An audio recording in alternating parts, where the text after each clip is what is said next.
11.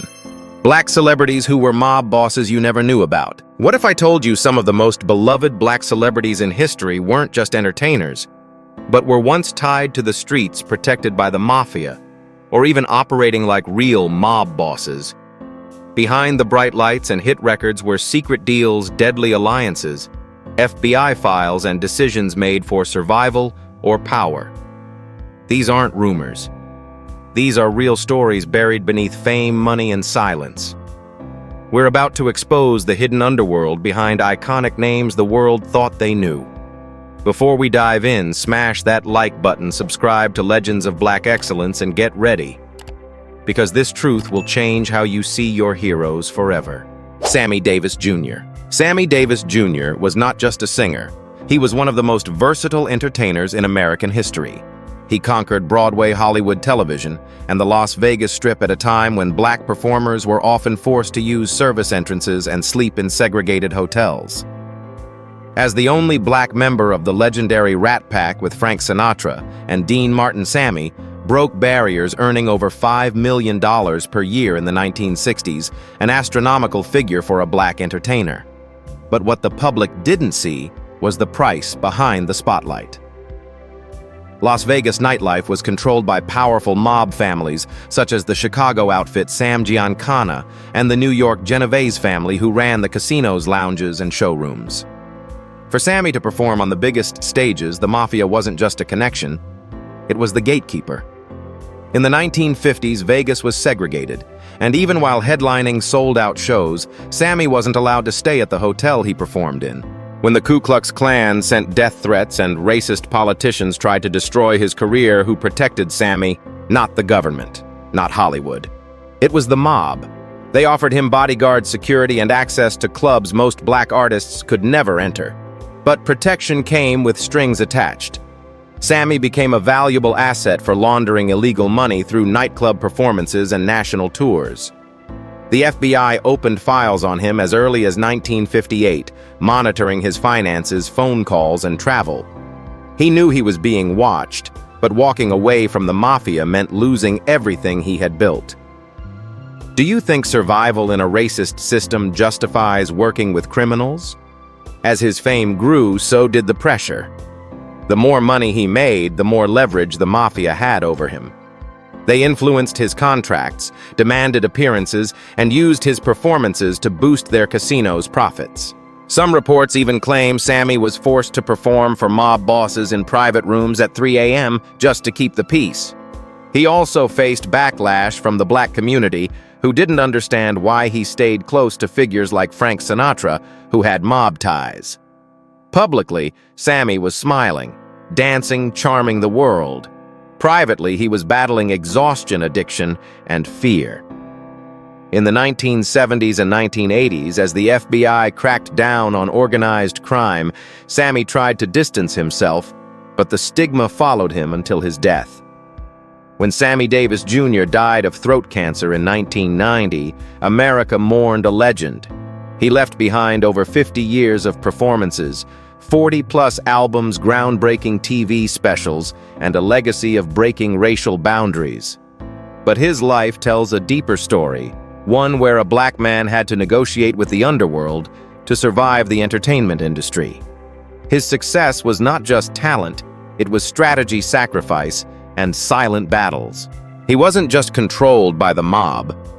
In many ways, he outsmarted them to rise higher than they ever imagined.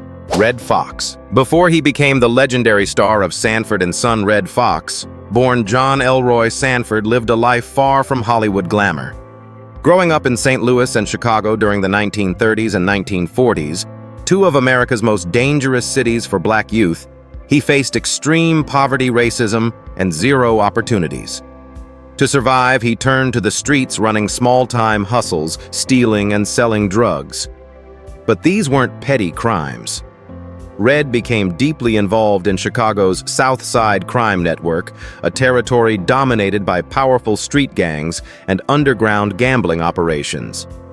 His reputation as someone you don't mess with earned him respect from gangsters who saw value in his sharp tongue and fearless attitude. He wasn't just surviving the streets, he was rising in its hierarchy.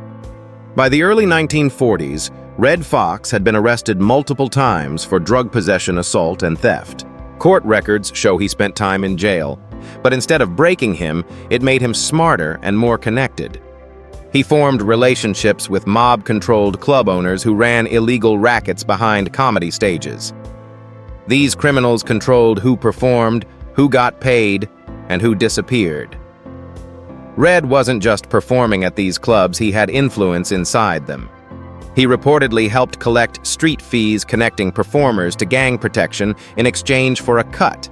His underworld reputation opened doors no other black comic could access, but it also made him a target for the police and FBI, who monitored mob activities closely. When he reinvented himself as a comedian, he brought raw street realism to the stage.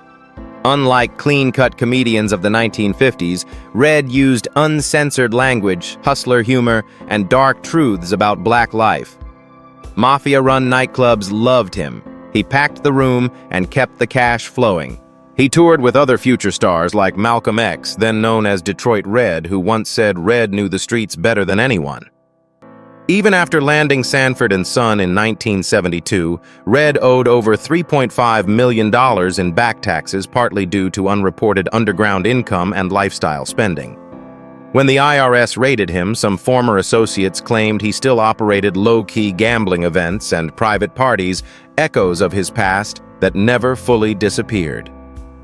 Despite the chaos, Redd Foxx became one of the most influential black comedians in history, paving the way for Richard Pryor, Eddie Murphy, and Chris Rock. He transformed street survival into art, turning pain into laughter.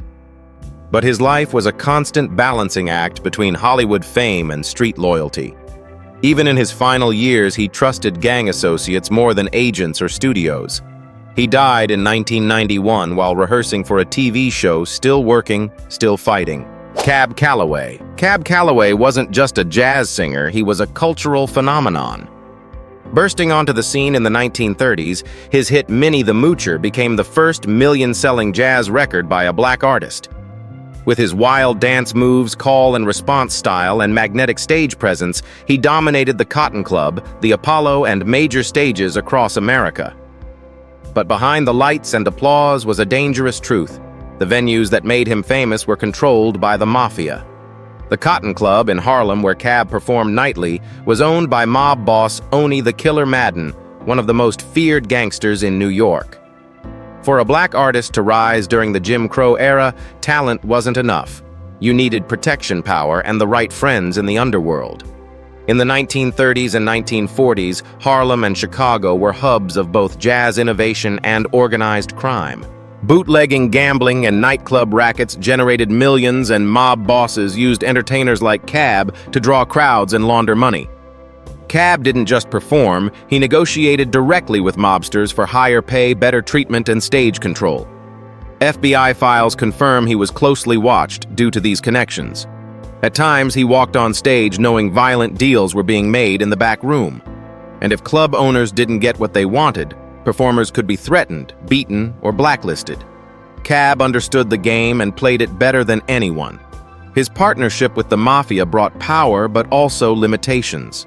Cab sometimes had to perform at private events for mob bosses or follow strict orders about where and when he could travel. If he refused, his shows could be canceled or worse. Rumors spread that he had personal bodyguards tied to the mob, and several musicians in his orchestra were allegedly involved in gambling and drug distribution. Despite the danger, Cab used his leverage to elevate other black artists, making him both a star and a gatekeeper. But the price of that access was silence. He couldn't speak publicly about the crimes he witnessed. He couldn't expose the system because he was a part of it. As the 1950s arrived and the FBI cracked down on organized crime, Cab slowly distanced himself from the underworld and focused on acting film and television. He appeared in The Blues Brothers 1980, introducing himself to a new generation. Yet even in his later years, the shadow of the mafia followed his legacy. He died in 1994, celebrated as a jazz legend, but few knew the truth. His career was built on a tightrope between brilliance and danger. Ray Charles. Ray Charles wasn't just a music legend. He was a force of nature who revolutionized soul, R&B, country, gospel, and pop. Blind by age 7 and orphaned by 15, he clawed his way from poverty in the Jim Crow South to international fame, earning 17 Grammy Awards and becoming one of the most influential musicians in history. But while fans saw the genius on stage, few understood the darkness off stage. In the 1950s and 1960s, Ray Charles was deeply entangled in heroin addiction and the criminal drug networks that controlled major music cities like Los Angeles, New York, and Chicago. At that time, the music industry was crawling with mob-influenced casinos, nightclubs, and recording studios were often managed by organized crime, and Ray, desperate for relief and opportunity, became part of this hidden ecosystem. Heroin wasn't just a drug.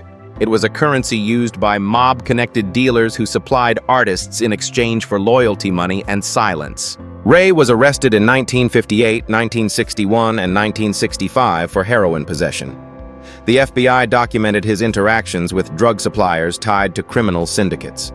Authorities found over 10 syringes and heroin residue in his hotel rooms during raids. Yet each time, Ray avoided long-term prison. Why? Some believed it was because he was protected by powerful figures who benefited from his success. Others said his value as a performer made him untouchable. Even while struggling with addiction, Ray performed at mob-run nightclubs across the country. These venues let him experiment with musical styles nobody else dared to blend. In return, he brought in massive profits and legitimacy. But being tied to the underworld came with risks. He was constantly monitored by federal agents, pressured by dealers, and haunted by paranoia.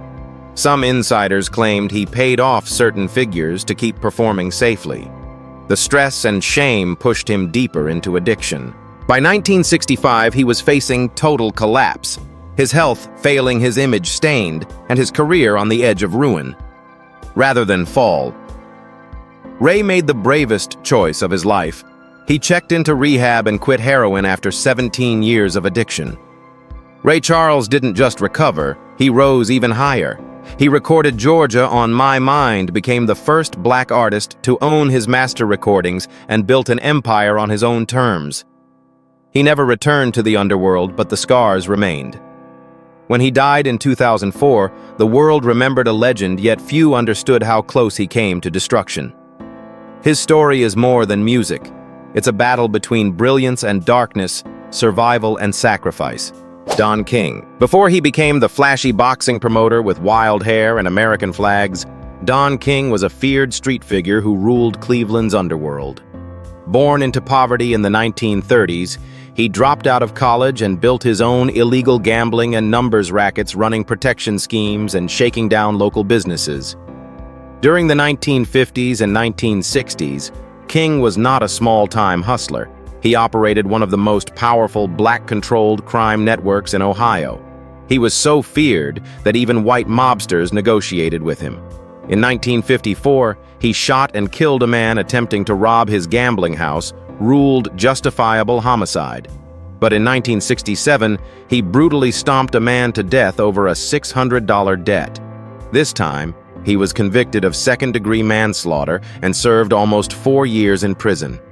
Prison didn't humble him, it upgraded him. He studied law, psychology, and power.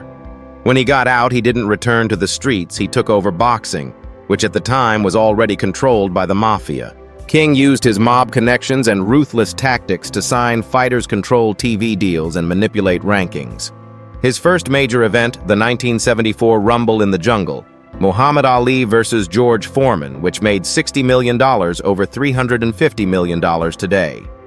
From there, he promoted over 500 championship fights, working with Ali, Tyson, Holyfield, and Chavez. But behind the lights, his methods were dark. Fighters accused him of stealing millions, and FBI files labeled him connected to organized crime groups in New York, Nevada, and Ohio. Don King didn't just work with the mob, he often acted like one. He used intimidation, legal loopholes, and bribery to control fighters and officials.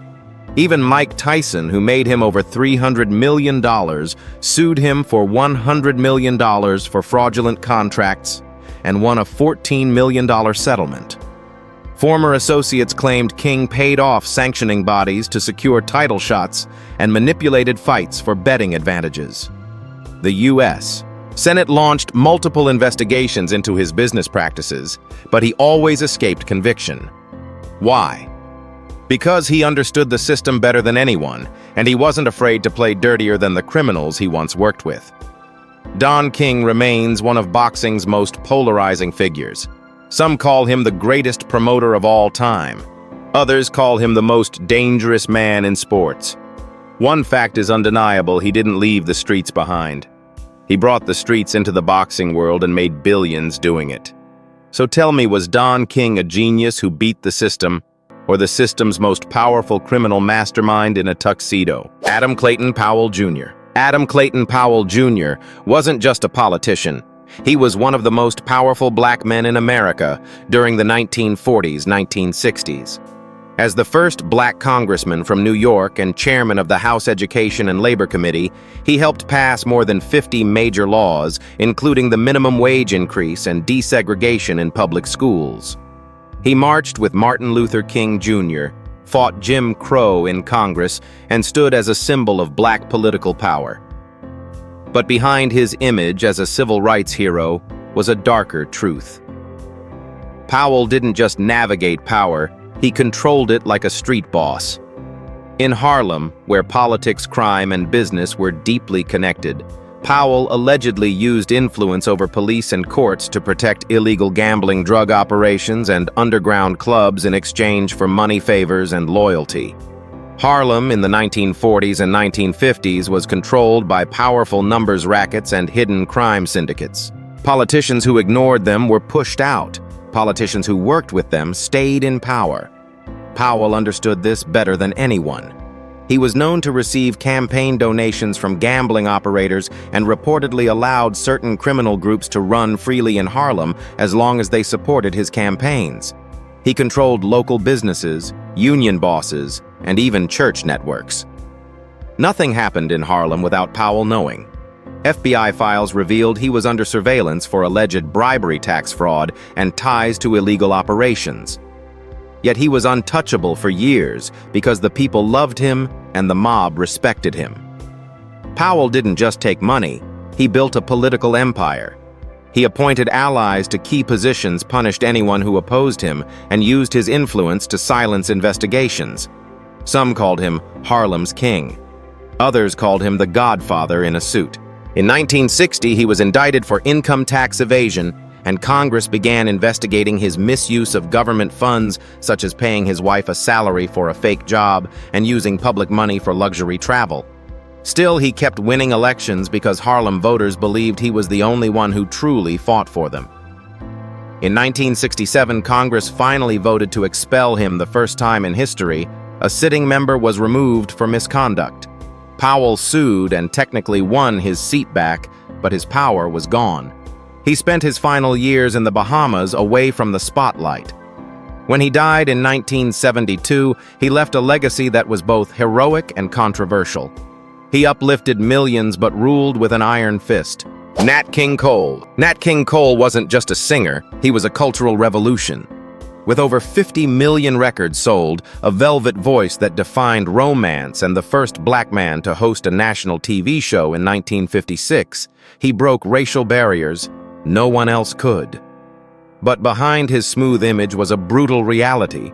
The music industry in the 1940s and 1950s was controlled by the Chicago outfit and other mafia families who ran clubs, radio stations, and record distribution. If a black artist wanted stage time, safety, or promotion, he had to deal with the mob. Nat King Cole learned this early while leading the King Cole Trio in Chicago's Bronzeville and Harlem's Cotton Club, both mob-controlled territories. His success wasn't just built on talent, it was built on navigating a world where music and organized crime were deeply connected. In 1946, Nat was arrested for marijuana possession, which raised questions about his ties to underground suppliers tied to mob networks. He regularly performed in clubs owned by crime figures where shows were used to launder money. Yet the greatest danger wasn't from the mafia, it was from racism. In 1956, while performing in Alabama, white supremacists attacked him on stage, injuring his back. After this, mob associates allegedly offered him protection when traveling in hostile cities. For many black entertainers, the mafia provided security that the U.S. government refused to offer. Nat accepted their help, but it came with a cost. He had to perform at certain clubs, avoid speaking out against segregation too strongly, and maintain silence about what he saw behind the scenes. Nat earned millions, but he was also controlled. Contracts were dictated by mob-linked managers, and some of his royalties mysteriously disappeared common when mob figures handled publishing. In private, he struggled with stress and identity, often criticized by the black community for being too safe or not militant enough. But what most people didn't know was that he was constantly walking a tightrope between pleasing white executives, staying alive in racist America, and avoiding angering the mob. Even as he hosted his groundbreaking TV show, national advertisers refused to sponsor it because he was black. He famously said, "Madison Avenue is afraid of the dark." Nat King Cole died in 1965 from lung cancer at age 45, leaving behind timeless classics like Unforgettable and Mona Lisa. He changed music forever, but his journey proved something deeper: that success for a black star in America often required deals with dangerous forces just to survive. He wasn't naive, he was strategic. He played the game better than anyone. Ice-T. Ice-T wasn't just another rapper, he was the blueprint for gangster rap. Long before Law & Order SVU, he was living in the violent reality that most artists only pretended to rap about. Born Tracy Marrow in 1958, he lost both parents by age 12 and was sent to live in South Central Los Angeles, one of the most dangerous neighborhoods in America. In the 1970s, the Crips were rising and the streets were ruled by drive-bys, crack cocaine, and daily turf wars. Ice-T didn't just join the Crips. He ran with them, robbing jewelry stores, hustling car stereos, and organizing a fake Hillside Crips crew to scam other gangs and protect himself. He openly admitted in interviews, "I wasn't rapping about the streets, I was living them." By the early 1980s, Ice-T faced multiple arrests for theft and weapons charges. Instead of going deeper into crime, he joined the U.S. Army to avoid prison. But even there, he sold stolen equipment and ran hustles on the side. After returning to LA, he turned his street experiences into music. Unlike other rappers, Ice-T had real credibility. Every lyric was backed by scars. His breakthrough song 6 in the Morning, 1986, is considered the birth of gangster rap. His 1991 album, OG Original Gangster, became a street anthem, and he earned millions while still walking the line between artist and outlaw. Can someone truly leave the streets if the streets made them who they are? Ice-T didn't just talk about crime, he understood its structure. He broke down how drug turf worked, how police corruption operated, and how poverty created violence. He became a street philosopher, exposing what America tried to hide. But his past almost destroyed him. When he released Cop Killer in 1992, politicians, police unions, and even the FBI targeted him. Death threats poured in. His label faced government pressure. It was the biggest music controversy of the decade. Yet instead of running, Ice-T used the system against itself. He bought back his contract, went independent, and built his own brand: music, film, TV, and business deals. He didn't escape the streets, he monetized them. Ice-T went from Crip member to multimillionaire actor, starring in over 500 episodes of Law & Order SVU, the longest-running black male TV character in history. He became living proof that someone can come from gang warfare and still dominate mainstream media. But he never hid his past. He wore it as armor. He spoke for those still trapped in the cycle he escaped. Snoop Dogg. Snoop Dogg isn't just a rapper, he's one of the most recognizable faces on earth. But before the fame, the TV shows The Cooking with Martha Stewart.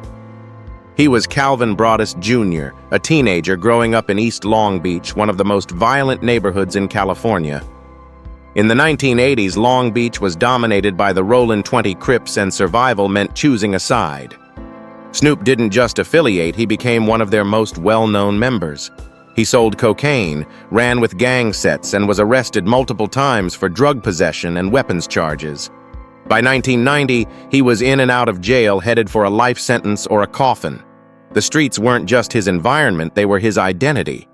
Everything changed when Warren G introduced Snoop's mixtape to Dr. Dre.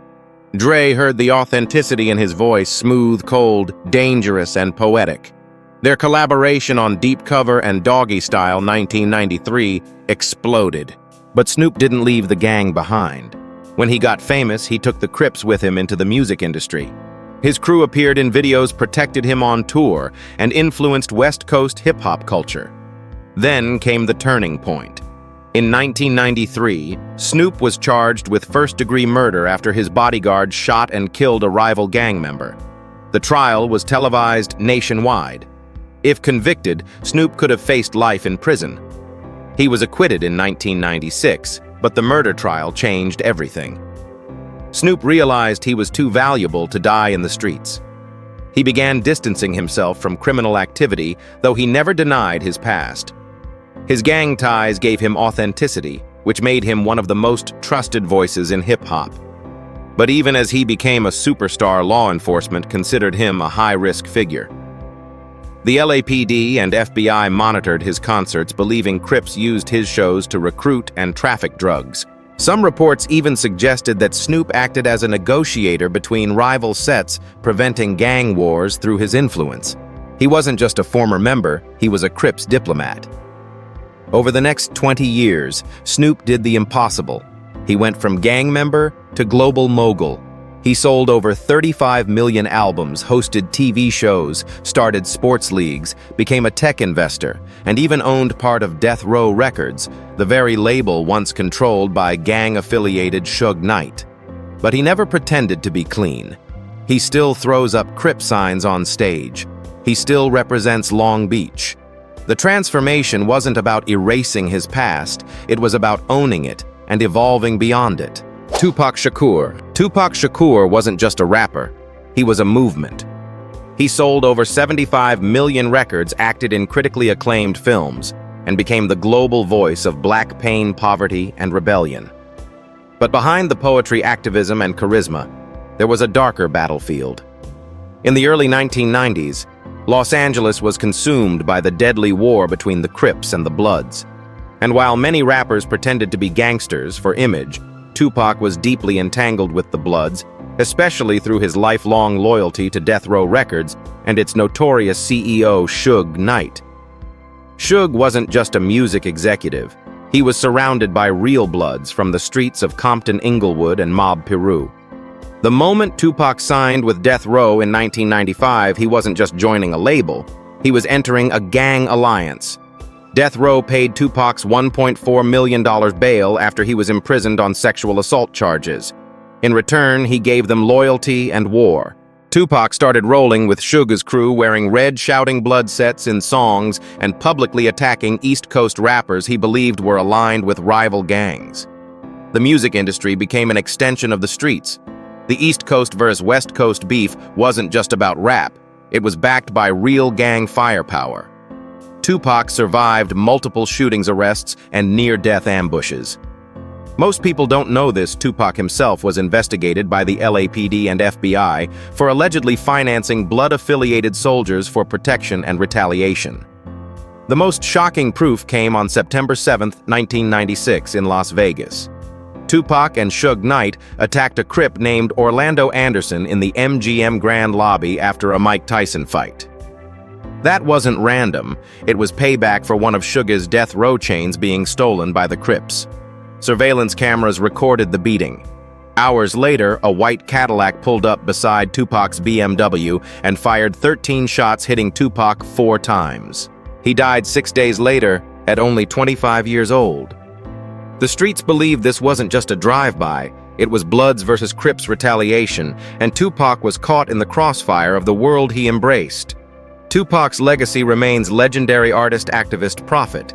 But his life reveals a brutal truth: he didn't just rap about violence, he lived in its center. He tried to use gang power to protect himself and amplify his voice, but that same power ultimately consumed him. He once said, I'm not saying I'm gonna rule the world, but I'm gonna spark the brain that will. He did. His influence still shapes music culture and politics today. Coolio. Coolio wasn't just the rapper behind Gangsta's Paradise, he was a product of the streets that song described. Born artist Leon Ivy Jr. in 1963, he grew up in Compton, California, the most feared city in America during the 1980s. The Crips ruled the blocks, the Bloods fought for territory, and the crack epidemic turned neighborhoods into war zones. Coolio joined the Baby Crips, and unlike many rappers who only bragged about gang life, he was in it for real, running drugs, carrying illegal weapons, and participating in street fights. He suffered asthma attacks while ducking bullets, was arrested multiple times, and even worked as a security guard while still connected to the streets. In Compton, survival wasn't about talent, it was about power, and Coolio earned his rank through loyalty and danger. His real turning point came not from fear, but from art and strategy.